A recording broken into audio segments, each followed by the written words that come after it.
Hello friends, welcome back. Lesson number 4, The Landscape of the Soul, written by Nathalie Troverway. So last video we discussed about three different stories. One is about Mudauzi, who made a landscape in a wall palace because Time Emperor Xuanzong he asked him to paint a landscape. Okay, so this is the one. The other one is about a painter who never drew a eye of dragon because he had a fear that one day the dragon would fly away from the painting. And the other Quentin Matsys, master blacksmith, जिसने fly बनाया था उसके panel के ऊपर, क्यों? क्योंकि वो उसके जो पेंटर था उसकी लड़की से प्यार करता था और उसके साथ शादी करना चाहता था, बट वो उसके फादर जो थे वो उसको अलाउ नहीं करते थे एज अ मास्टर ब्लैक्समिथ. सो उसने पेंट बनाया and then the father he allowed him to work with him and he allowed him to marry there also. Okay, उनके दोनों की शादी भी हो जाती है और वो उसके एज का मोस्ट फेमस पेंटर भी बन जाता है. यहाँ तक हमने देखा था. ओके, सो आपको पता ही है लैंडस्केप चाइनीज पेंटिंग, ये भी चाइनीज पेंटिंग है और ये यूरोपियन आर्ट, वेस्टर्न आर्ट जिसको हम बोलते हैं, इसके बारे में. तो अभी लास्ट में हमने देखा था कि क्लासिकल चाइनीज पेंटिंग है उसका इम्पोर्टेंस क्या है और वो कहाँ पे यूज होता है. और पेज नंबर 36 आप ही टेक्स्ट बुक लेके बैठो तो आपको इजीली आप अंडरस्टैंड को समझ सकते हैं. Okay, so page number 36.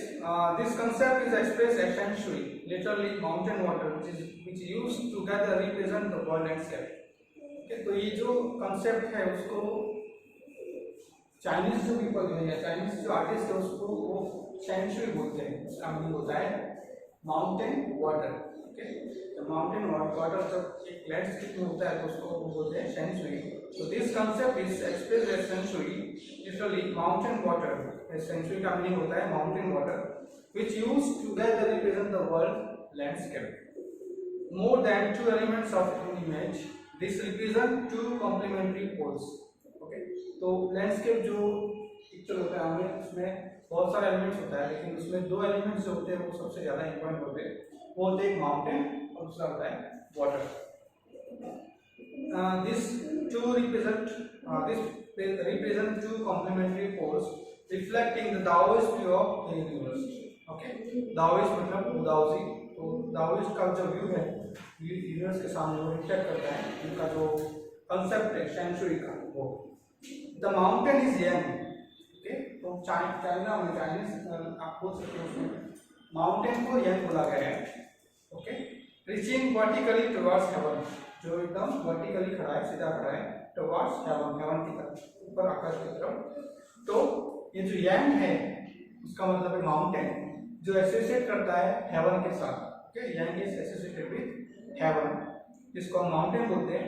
yang मतलब माउंटेन. तो उन्होंने yang को माउंटेन को yang बुलाया. तो mountain is yang reaching vertically towards heaven, stable, warm and dry in sun. तो वो जो माउंटेन है वो कैसा है, एकदम स्टेबल है, वार्म है एंड ड्राई इन सन, गर्मी में सूखा हुआ. While the water is yin, water को यिन बोला है. वाटर क्या है, यिन है. Horizontal and resting on the earth, वो हॉरिजॉन्टल है, माउंटेन वर्टिकल है, जो yang है, और जो रिवर है वो वर्टिकल है जिसको यिन बोला गया है. वो रेस्टिंग ऑन द अर्थ, जो अर्थ पे रेस्ट कर रही है. वो क्या है, फ्लूइड, मॉइस्ट एंड कूल, वो लिक्विड फॉर्म में है, मॉइस्ट है एंड एकदम कूल है. The interaction of the receptive feminine aspect of the universal energy. तो ये जो यीन है, रिवर है, वो एक फेमिनिज्म एनर्जी मतलब एक फीमेल का बोल सकते हो उसका रूप है.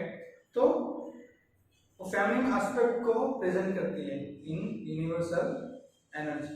ओके, सो ये the receptive feminine aspect of universal energy and its counter part दूसरी साइड यंग मतलब माउंटेन, एक्टिव एंड मस्कुलिन। वो क्या है? मस्कुलिन, एक्टिव है और मस्कुलिन है, तो इसको मस्कुलिन बोला गया, उसको फेमिनिन बोला गया है। दोनों जो ह्यूमन बीइंग्स के जो मेन पार्ट है वो is of course fundamental notion of Taoism. What is often overlooked is an essential third element. और जो हमारा दो एलिमेंट हमारे पास होते हैं, एक माउंटेन और एक वाटर, और जो थर्ड एलिमेंट है वो भी बहुत ज़्यादा नेसेसरी है, बहुत ही ज़्यादा इम्पोर्टेंट है, द मिडल वॉइड। वो क्या है? मिडल वॉइड मतलब जो चाइनीज पेंटिंग में कभी कभी वो लोग बीच में जगह छोड़ देते हैं।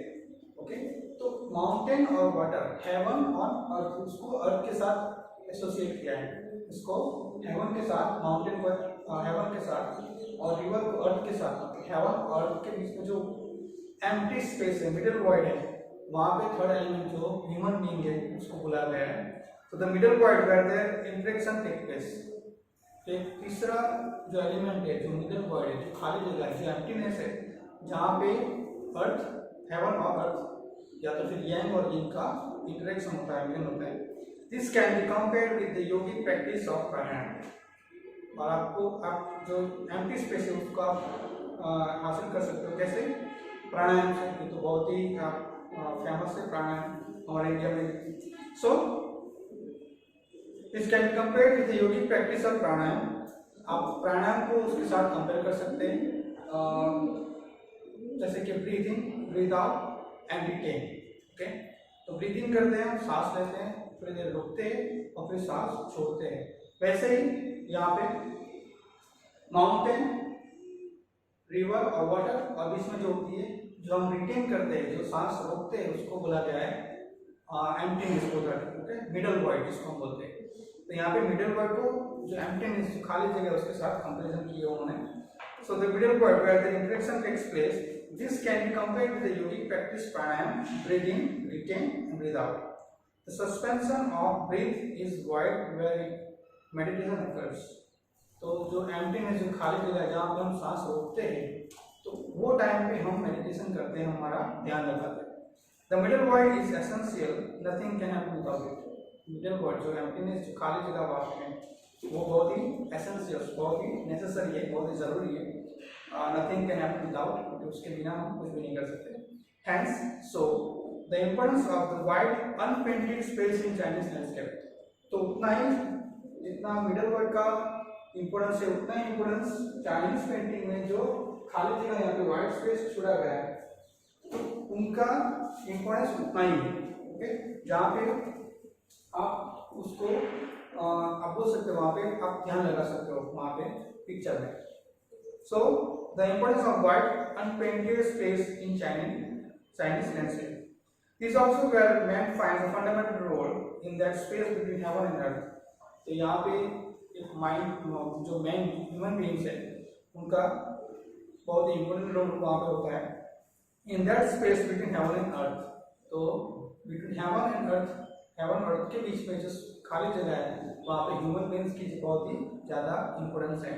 It becomes the conduit of communication between both poles of the universe. Conduit means channel. तो हेवन और अर्थ दोनों के बीच में कम्युनिकेशन करने के लिए जो सबसे ज्यादा इंपॉर्टेंट रोल है वो किसका है?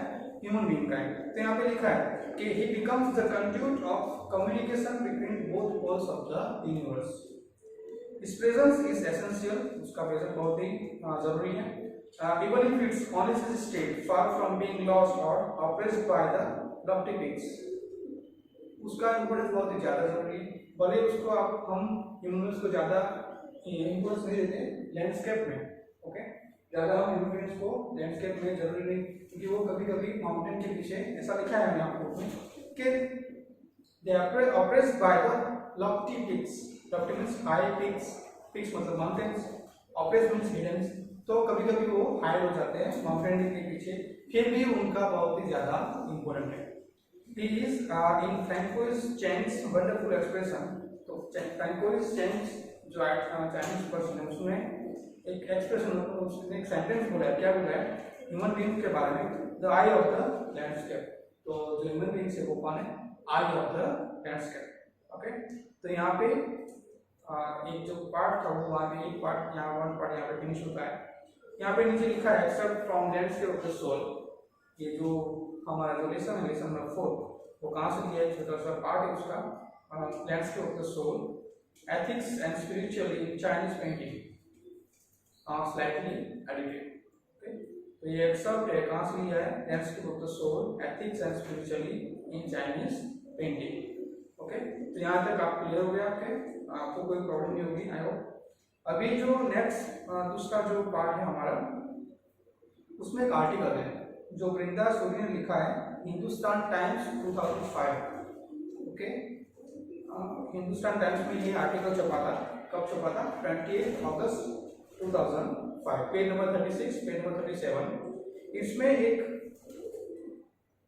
नेक चांद करके एक इंसान है, इंडियन मैन है, जिन्होंने एक, आप बोल सकते हो कि एक रॉक गार्डन बनाया है, जिसको रॉक गार्डन बोलते हैं, आप गूगल पे सर्च कर सकते हो, जो चंडीगढ़ में है। ओके, तो उसने वेस्ट जो वेस्ट मटेरियल होता है उसका यूज करके एक अच्छा सा गार्डन बनाया है। हम देखते हैं डिटेल में कैसे। Getting inside outsider art, getting inside outsider art. Outsider art मतलब जो आउटसाइडर मतलब बाहर से आते हो और जिसने ट्रेनिंग नहीं ली पेंटिंग के लिए, पेंटिंग की ट्रेनिंग नहीं ली, लेकिन वो अच्छी पेंटिंग कर सकते हैं। Without painting they can paint very well. Okay, for example यहाँ पे लिखा है when French painter Jean Dubuffet muted the concept of art work in the 1940s। तो यहाँ पे फ्रेंच पेंटर का नाम लिखा है जीन डुबुफेट। muted suggested, उसने सजेस्ट किया, क्या किया, the concept of art work, concept, एक कंसेप्ट उसने सजेस्ट किया of art book. Art book एक कंसेप्ट है। आर्ट बुक क्या है? रो आर्ट है, रो आर्टिस्ट जिसको बोलते हैं हम। वो एक्चुअली क्या होता है, कोई इंसान है, कोई आदमी है, उसने कोई भी ट्रेनिंग नहीं ली, ओके, फॉर पेंटिंग बनाने के लिए उसने कोई भी ट्रेनिंग नहीं ली, फिर भी वो अच्छी पेंटिंग कर सकते हैं। Without training they can paint very well.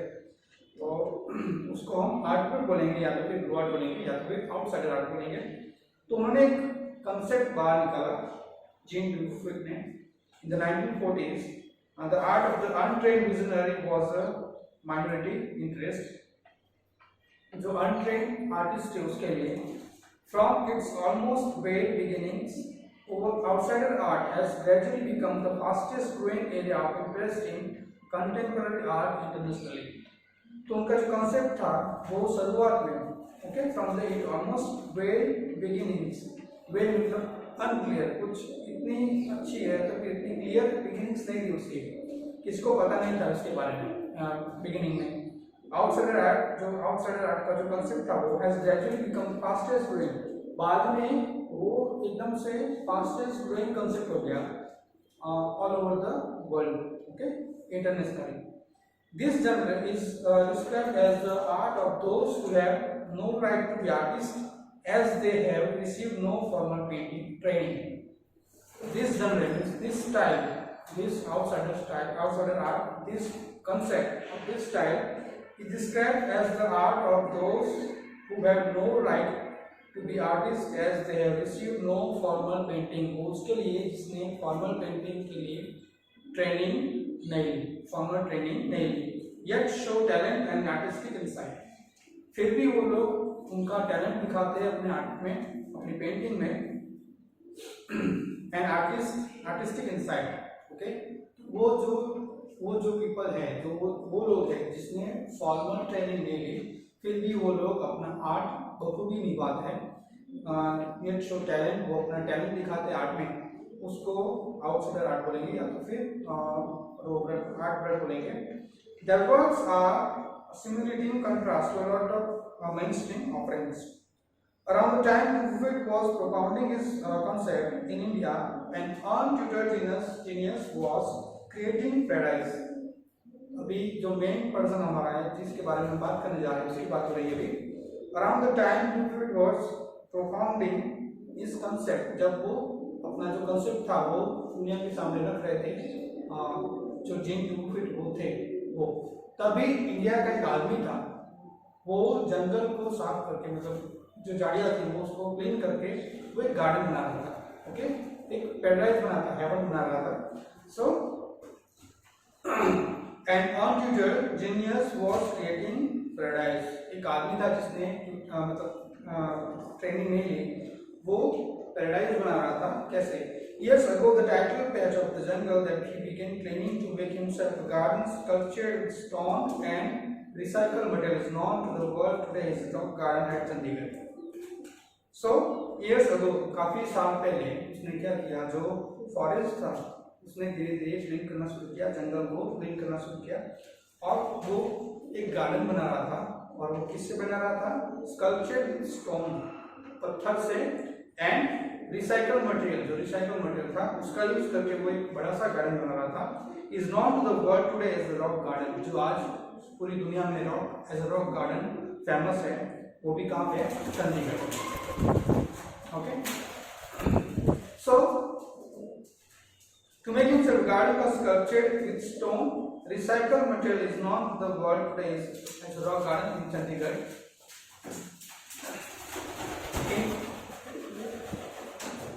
It's 8 years old creative director. Okay.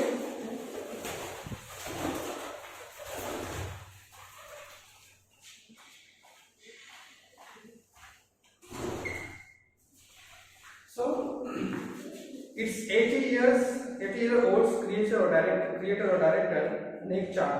वो ऐसे 8 years का वो था, और वो क्रिएटर और डायरेक्टर था उसके जो रॉक गार्डन था उसका।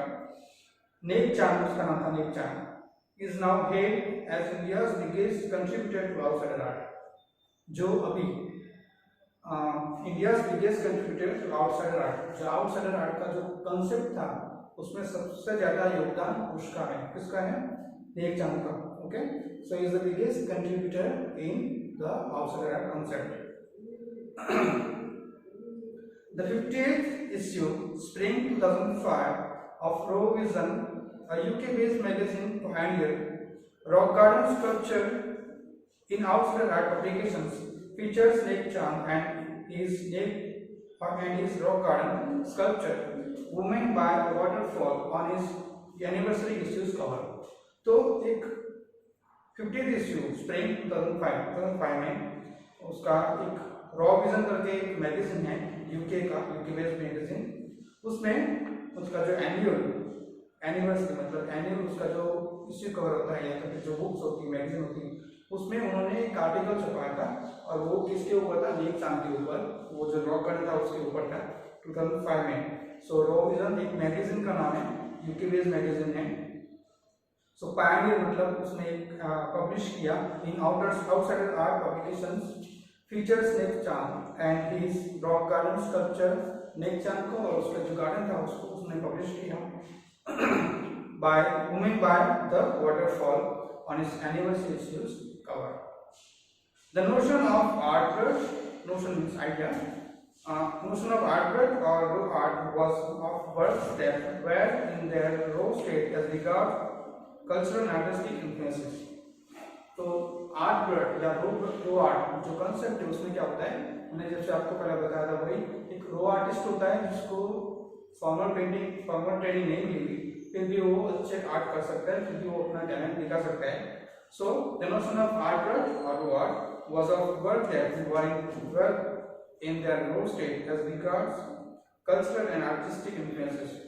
Anything and everything from a tea to a sink to a broken down car could be material for work of art. Something Nick Chan has taken to dizzying heights. तो उसमें क्या किया था उसने? Anything and everything, okay?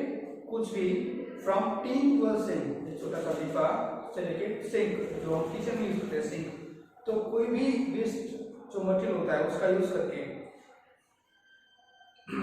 so anything from and everything from a tin to sink to a broken down car, एक टूटी हुई car का भी यूज करके could be a material for work of art. Something Nick Chan has taken to dizzying heights. इसका use करके मतलब wastage material जो था उसका यूज करके उसने एक बड़ा सा गार्डन बनाया और उसने एक अच्छी आप बोल सकते हो उसको सफलता भी मिली. He got his success. Recognizing his art as an outstanding testimony of the difference a single man can make when he lives dream, the Swiss Commission from UNESCO will be honoring him by way of European exposition of his works. तो UNESCO जो थी, Swiss commission for UNESCO, UNESCO इसका full form United Nations educational scientific and cultural organisation. Okay, तो UNESCO की जो एक magazine थी उसमें एक एग्जीबिशन था. ओके, उसने भी उनको बहुत ही अच्छा मतलब बोला कि नेक चांद का जो काम था वो बहुत ही अच्छा था. सो क्या लिखा है यहाँ पे? Recognising his art as an outstanding testimony of the difference a single man can make when he lives. मतलब एक सिंगल आदमी अपना जो ड्रीम था वो पूरा कर सकता है, ऐसा यूनेस्को ने बोला था. The Swiss commission for UNESCO will be honouring him, उसने ऑनर भी किया by way of European exposition of his works. The 5-month interactive show, और वो 5 महीने का एक शो था. 2005 की बात है क्योंकि मैगजीन है तो उस टाइम की बात है. 5 महीने का वो शो था जिसका शो का नाम था रिम ऑफ नेक चांद. पूरा जो एग्जीबिशन का शो था उसका नाम था रिम ऑफ नेक चांद. Beginning October will be held at leading museums, जो अक्टूबर में स्टार्ट होने वाला था उस टाइम. और वो कहाँ का कौन कौन सी कंट्री में हो रहा था? स्विट्जरलैंड, बेल्जियम, फ्रांस और इटली. तो 4 जो कंट्रीज थे, डिफरेंट कंट्रीज, वहाँ पे वो पूरा शो हो रहा था. जो नेक चांद है उसका जो रॉक करना था उसको बोल सकते हो, उसको दिखा रहा था कि कैसे उसने बनाया और कैसे उसने सफलता प्राप्त की.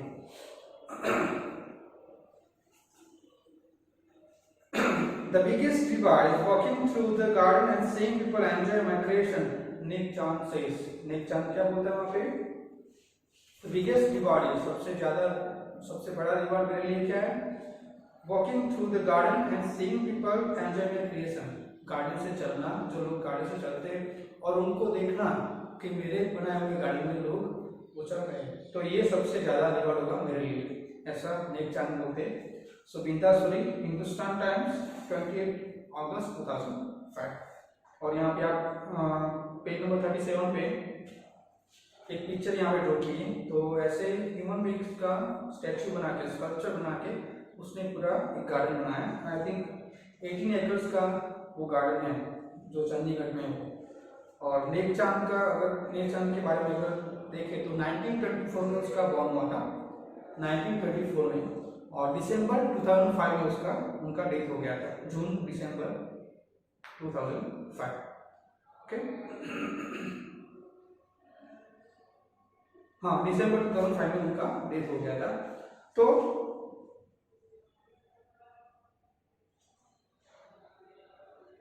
ओके, 1924 दिसंबर में उनका बॉर्न हुआ था और 2015 जून में उनका डेथ हो गया था. Sorry for this.